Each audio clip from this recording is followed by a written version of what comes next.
হাহাকার গরিবী সাহাবীদের কি পরিমাণ ছিল। বুখারী থেকে 8টা riwayat শুনেন। বুখারী শরীফে কিতাবুন নিকাহের ভেতরে এই riwayatটা আছে। এক বেবি নবীজির কাছে আসছে, মহিলা আয়া কয়, আল্লাহ নবী আপনি আমাদের বিয়ে করেন। হ্যাঁ, কারে বিয়ে করতেছেন? মুহাম্মদুর রাসূলুল্লাহ সাল্লাল্লাহু আলাইহি ওয়াসাল্লামের সামনে দিতেছেন। বেবি আয়া কয়, নবীজি আমি আপনার কাছে বিয়ে বসুন, আমাকে আপনি বিয়ে করেন। আল্লাহর রাসূল বলেন, লা হাজাত লি, আমার তো বিয়ের দরকার নাই। অর্থাৎ কি, আমি বিয়ে তো আমি নিজের ইচ্ছায় করতে পারি না। আমার যে কয়টা করা বলবো ওই কয়টা তো আল্লাহ তাআলা নিজে আমাকে করাইছে। যেটা বুঝাইতে চাই, কারণ নবীজি একটা বিয়ে নিজে করে নাই। নবীজির প্রত্যেকটা বিবাহের আয়োজন আসমান থেকে হয়েছে। আল্লাহ তাআলা নবীজির প্রত্যেকটা বিবাহ গড়কালি করছে। নবী তো নিজের থেকে একটা কথাও কয় না, যা আল্লাহ কয় তাই নবী কয়। এমনকি আম্মা জান হযরত আয়েশা সিদ্দিকার উপরে যখন তহমত লাগায় দিল, মুনাফিকরা জিনার তহমত লাগাই, নবীজি পেরেশান হয়ে গেছে। হযরত ওমর মসজিদের ভেতরে মিটিংয়ে বসে বলতেছে, নবীজি হাযা বুহতান আযীম, নবীজি গো এটা যে একটা অপবাদ, এতে আমি ওমরের কোনো সন্দেহ নাই। কারণ হলো, একটা প্রশ্নের উত্তর দেন আল্লাহর নবী, আয়েশার কি বিয়া আপনি করছেন নাকি আল্লাহ করাইছেন? নবীজি কয় আল্লাহ করাইছে। হযরত জিবরাইল হযরত আয়েশা সিদ্দিকার চেহারা ছবিটা রেশমি রুমালের ভিতরে আইনা নবীর সামনে এমনি ধরে কয়, দেখেন তো বউ হিসাবে পছন্দ হয়নি, আল্লাহ এটাকে আপনার বিবি হিসাবে মনোনীত করেছে। আল্লাহু আকবার। এটা তিলেননি, দেখেন না, এটা আবু বকরের কন্যা, আপনার জন্য আল্লাহ বউ হিসাবে নির্ধারণ করেছেন। এইভাবে যে আল্লাহ আপনাকে বিবি দান করেছে, আল্লাহ বুঝি আপনাকে কোন নাপাক স্ত্রী দান করবে? মহান আল্লাহ, আপনি নিশ্চিত থাকেন, এটা অপবাদ ছাড়া অন্য আর কিছু না। নবী বললেন, ওমর যাও, আমার দিল ইতমিনান হয়ে গেছে। এরপর পরই হযরত আয়েশা সিদ্দিকার ব্যাপারে আল্লাহ তাআলা 10টা পবিত্রতার কোরআন কারীমের মুকাম্মাল আয়াত আকাশ থেকে হযরত জিবরাইলের মাধ্যমে জমিনে পাঠায় দিয়েছেন। আল্লাহর রাসূলের বিয়ে করলে তোমারে ধরে যদি কেউ কয় আই লাভ ইউ, তুমিও কও আমিও আই লাভ ইউ। বেবি নবীজিরে বলতেছে, আপনি আমারে বিয়ে করেন। আল্লাহর রাসূল বলে, লা হাজাত লি, আমার এখন বিয়ের অনুমতি নাই, বিয়ের দরকার আমার নাই। আশ্চর্য বিষয় হলো, নবীজির পাশে যারা ওই পাশে হয়ে গেছে, এরকম এক সাহাবী এসে গেছে। সাহাবী কয়, নবীজি আমার বিয়ে আপনার লাগবে, কিন্তু আমার লাগবে, আমার বিয়ে দেন, আমার নবী বিয়ে করাই দেন। আল্লাহর রাসূল বললেন, যাও তাহলে মোহর লয়ে এসো। কি মোহর আনুন? আমার তো কোনো টাকা পয়সা কিছু নেই। আল্লাহর রাসূল বললেন, যাও একটা লোহার আংটি হইলেও লয়ে আসো, লোহা দিয়া বানানো একটা আংটি হইলেও লয়ে আসো, ওইটারে মোহর বানায় বিয়েটা পড়াই দিই। সাহাবী চলে গেল। কখন ঘুরে ঘুরে আইতে আল্লাহ নবী লোহার কেউ নাই, তাই বিয়ে করবো কি দিয়া, বিয়ে করবি কি দিয়া? আশ্চর্য, বুখারী শরীফের কিতাবুন নিকাহের riwayat, বুখারী শরীফ আছে। সাহাবী কয়, আল্লাহর নবী অসুবিধা নাই, লুঙ্গিটা দিয়ে দিই।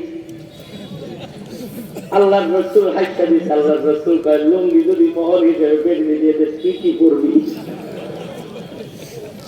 অর্থাৎ সাহাবীদের পক্ষ ফাঁকা এত ছিল যে লুঙ্গি ছাড়া আর কিছু ছিল না। এক সাহাবী, এটাও বুখারী শরীফে আছে, এক সাহাবী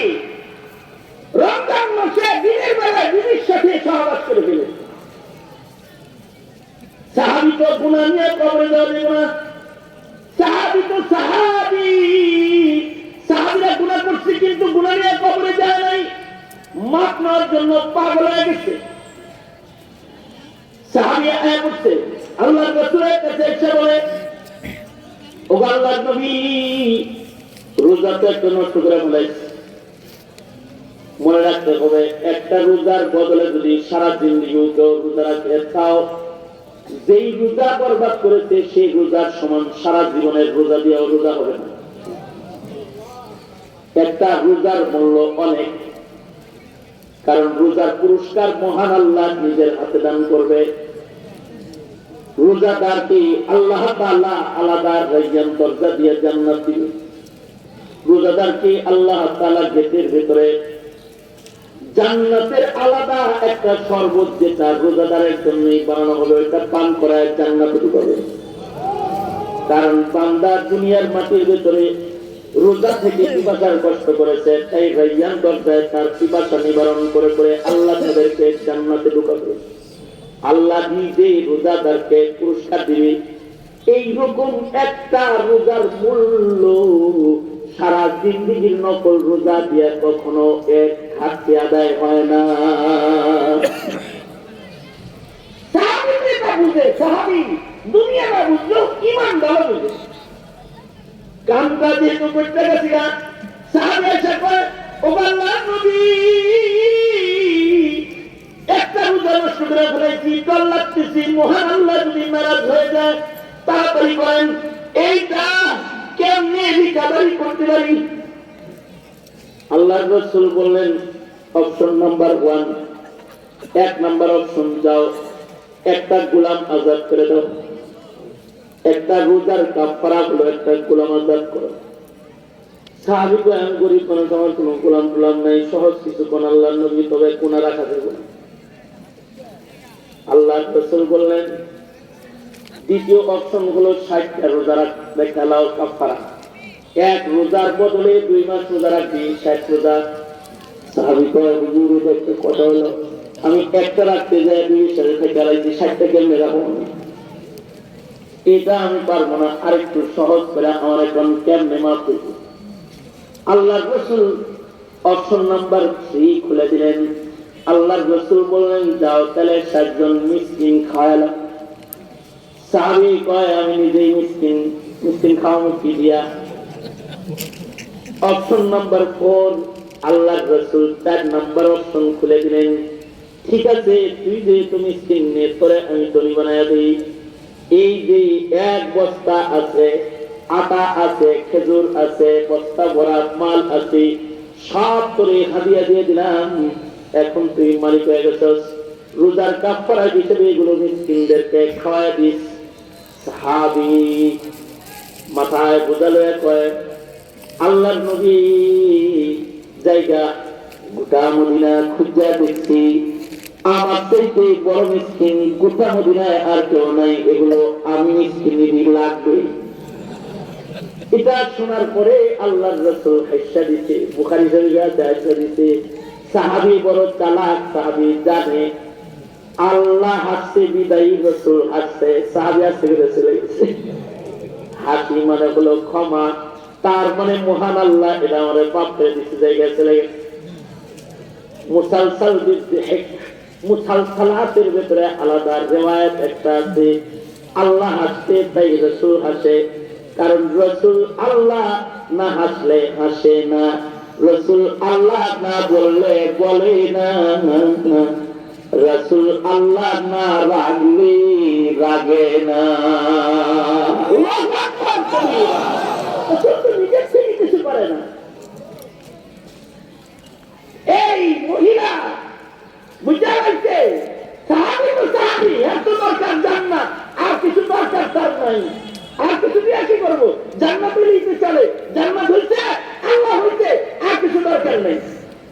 আল্লাহ বান্দারে বলে, ওয়াসারিউ ইলা মাগফিরাতিন মির রাব্বিকুম ওয়া জান্নাতিন আরদুহা আস-সামাওয়াত ওয়া জান্নাতিন আরদুহা আস-সামাওয়াত ওয়াল আরদু উইদ্দাত লিল মুত্তাকিন। ওয়াসারিউ ইলা ومغفرة من ربكم وجنة عرضها السماوات والأرض وعدت للمتقين وعدت للمتقين আল্লাহ বলে বান্দা দৌড়াও আমার ক্ষমার দিকে দৌড়াও যেখানে গেলে ক্ষমা পাইবা সেখানে যাও যেখানে গেলে জান্নাত পাইবা সেখানে যাও সেই দিকে তাড়াতাড়ি করে দৌড়াও যারা আপনারা মাহফিল আইছেন উদ্দেশ্য কি টাকা পাইবেন না জান্নাত পাইবেন আল্লাহ পাইবেন জান্নাত পাইবেন মসজিদে যান উদ্দেশ্য কি জান্নাত পাইবেন জিকির করবেন উদ্দেশ্য কি জান্নাত পাইবেন রোজা রাখবেন উদ্দেশ্য কি জান্নাত পাইবেন যাকাত দিবেন উদ্দেশ্য কি জান্নাত পাইবেন হজে যাইবেন উদ্দেশ্য কি জান্নাত পাইবেন যত বেশি নেক আমল করবেন তত বেশি জান্নাতের দিকে দৌড়াদৌড়ি করা হবে কারণ যে জান্নাত পাইল সে আল্লাহ পাইল আল্লাহু আকবার কবিরা যার জান্নাত হয়ে গেল তার আল্লাহ হয়ে গেল মহিলা তো বুঝছে যে আমার তো জান্নাত দরকার আমার জান্নাত হয়ে গেছে কি আমার তার কিছু দরকার নেই মহিলা বলে আল্লাহর রাসূল আমার দোয়া লাগবে না আমার জান্নাত হয়ে গেছে আমার দোয়া আর লাগবে না আমার দোয়া দরকার নেই চলে যেতেছে আবার মহিলা আবার ঘুরে এসে আল্লাহর রাসূল বলে আল্লাহ নবী সুস্থতার দোয়া লাগবে না তাহলে আরেকটা দোয়া করে দেন এখন আবার কি দোয়া চাও এখন দোয়া হলো নবীজি আমার নিজের রোগটা উঠলে পরে আমার কাপড় ঠিক থাকে না আমি অজ্ঞান হয়ে যাই আমার সদর খুল্লা যায় আমি শরম পাই শরম শরম শরম পায় কাপড় খুলে গেলে শরম পায় আদম ইমান অসুস্থ অবস্থায় কাপড় খুলে গেলে শরম পায় আর এখন হলো ডিজিটাল ইমান সুস্থ অবস্থায় কাপড় পরতে শরম পায় সুস্থ অবস্থায় কাপড় পরতে শরম পায় নিজের অঙ্গকে থাকতে শরম পায় ওড়না পড়তে শরম পায় বোরকা পড়তে শরম পায় উলঙ্গ হইতে স্বাচ্ছন্দ্য বোধ করে আজব পরিবর্তন ইমানের মধ্যে ঘটে গেছে যে আগের যুগে কাপড় খুললে শরম পাইতো এখন কাপড় পরলে শরম পায় এমন নারী বাংলাদেশে কিছু আছে না কাপড় পরতে শরম পায় এইরকম যারা আছে এরা কাপড় পরতে শরম পায় উলঙ্গ হইতে আরাম পায়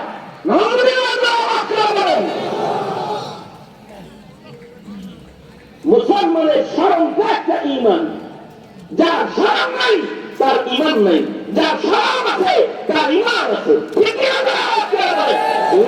শিক্ষা সন্তানকে শরম শিক্ষা দাও সন্তানগুলোকে নির্লজ্জ দেখা না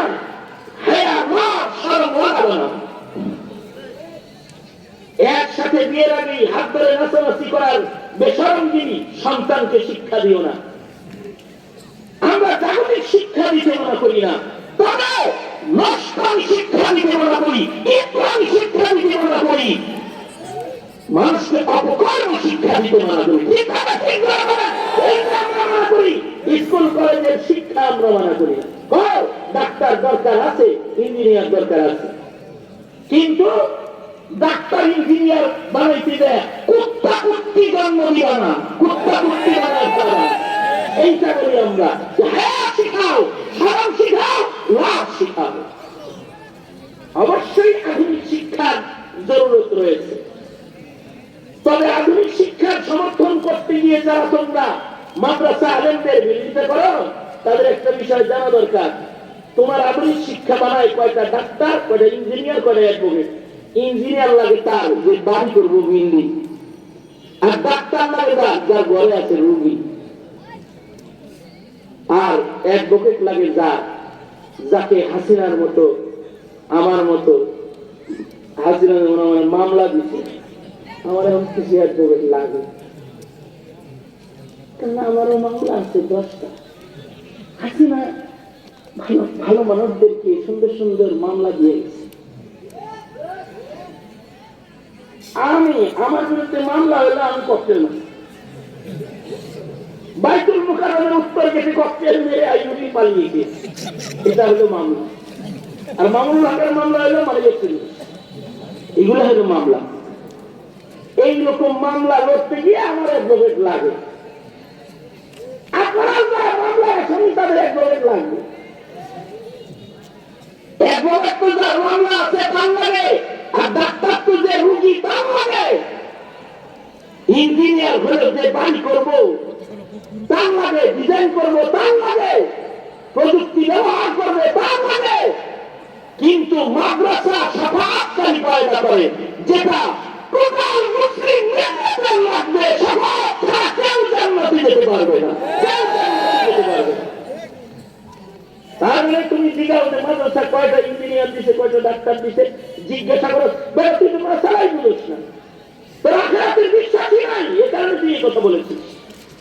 একটি মাদ্রাসা একজন আলেমের কারণে হাজার জনতা জান্নাত পাবে, কারণ এই আলেম হইতে অনেক মানুষের দোয়া, অনেক মানুষের চোখের পানি, অনেক মানুষের পকেটের টাকা, অনেক মানুষের জায়গা জমি, অনেক মানুষের ইট বাড়ি খরচ হয়েছে, অনেক মানুষের অর্থ যাকাত সাদাকা হায়াত দিয়ে গড়ে চলেছে।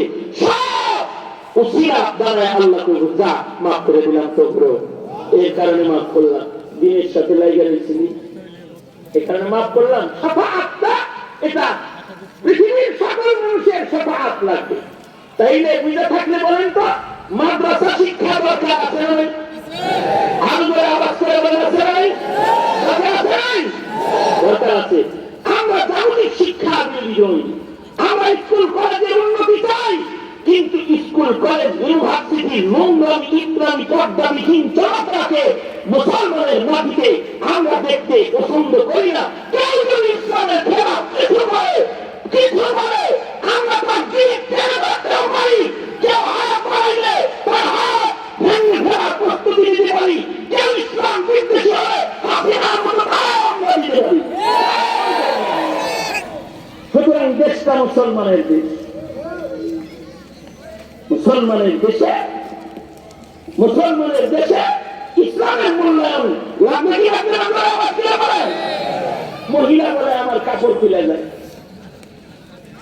এটা আমার শেষ কথা।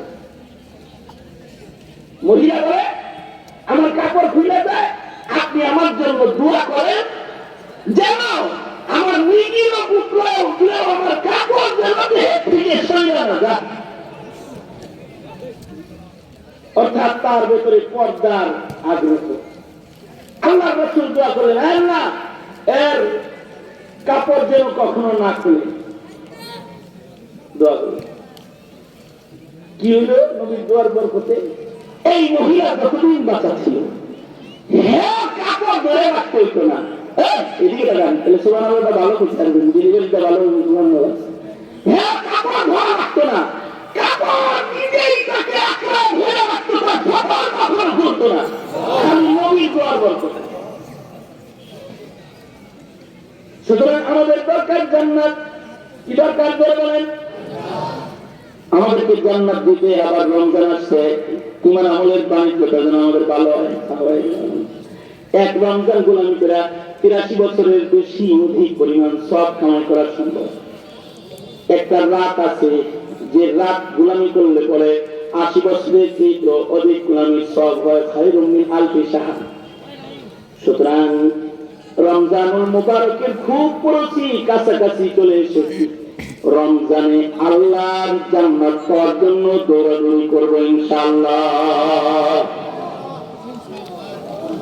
আল্লাহ জান্নাত পাওয়ার জন্য রমজানের প্রতিটি মুহূর্তকে কদর করবো ইনশাআল্লাহ। চিল্লায় বলেন, জান্নাতের দিকে দৌড়াবো ইনশাআল্লাহ। বলেন, রোজা নষ্ট করবো না, নামাজ কাজা করবো না ইনশাআল্লাহ। বলেন, ইসলাম মেনে চলবো, ইসলামের বিরোধিতা করবো না ইনশাআল্লাহ। বলেন, শেষ কথা হলো এই দেশটা বাংলাদেশ, এটা ভারত না, এটা দিল্লি না, এটা ঢাকা, এটা ইন্ডিয়া না, এটা বাংলাদেশ। এই বাংলাদেশে যারা জুলুমের অত্যাচারের রাজনীতি করেছে, সেই জুলুম আর অত্যাচারকে হটায়া ইনসাফ প্রতিষ্ঠার যে প্রস্তুতি, ঐক্যবদ্ধ কায়দায় হাতে হাত রেখে সে প্রস্তুতি নিয়ে দেশকে জুলুম মুক্ত করতে হবে। আমরা ভালো অস্ত্রের কুপাকুপির রাজনীতি দেখতে চাই না, আর অবৈধ অস্ত্রের গোলামি আমরা দেখতে চাই না, দেখতে চাই না। আমরা ইনসাফের রাজ দেখতে চাই, কোরআনের রাজ দেখতে চাই। আমরা এসে মুসলমানদেরকে আমরা ইসলামের উপরে চলা দেখতে চাই। আসন্ন নতুন সরকার গঠনে উলামায়ে কেরামকে সহযোগিতা করুন, উলামায়ে কেরামের সাথে ঐক্যবদ্ধ কদম কদম চলুন। জুলুম অত্যাচারের দুর্নীতির রাজনীতি বন্ধ হবে ইনশাআল্লাহ। আছেন তো ইনশাআল্লাহ? সবাই আছেন তো ইনশাআল্লাহ? আল্লাহ তাআলা সবাইকে কবুল আর মঞ্জুর করে দেন, আমিন। মাশাআল্লাহ। মহব্বতের ভাই মুফতি মিজানুর রহমান সাহেব দাওয়াত বরকাতুহুম তশরিফ এনেছেন, গুরুত্বপূর্ণ নসিহত করবেন। আর ওলামা হযরতরা আছেন, তারা কথা বলবেন। আমি যে কয়েকটা কথা বলেছি তার থেকে যে হিদায়াতগুলো থ্রো করেছি সেগুলোকে স্মরণ রাখার দাওয়াত জানিয়ে আমার সংক্ষিপ্ত কথা এখানেই ইতি টানছি। जो कुछ हुआ या रब तेरे करम से हुआ, जो कुछ होगा तेरे करम से ही होगा। वाखिर दावाना, সবাই বসুন, জায়গায় বসে থাকুন, নড়াচড়া করেন না। वाखिर दावाना अल्हम्दुलिल्लाहि रब्बिल आलामीन। अस्सलामु আলাইকুম ওয়া রাহমাতুল্লাহি ওয়া বারাকাতুহু।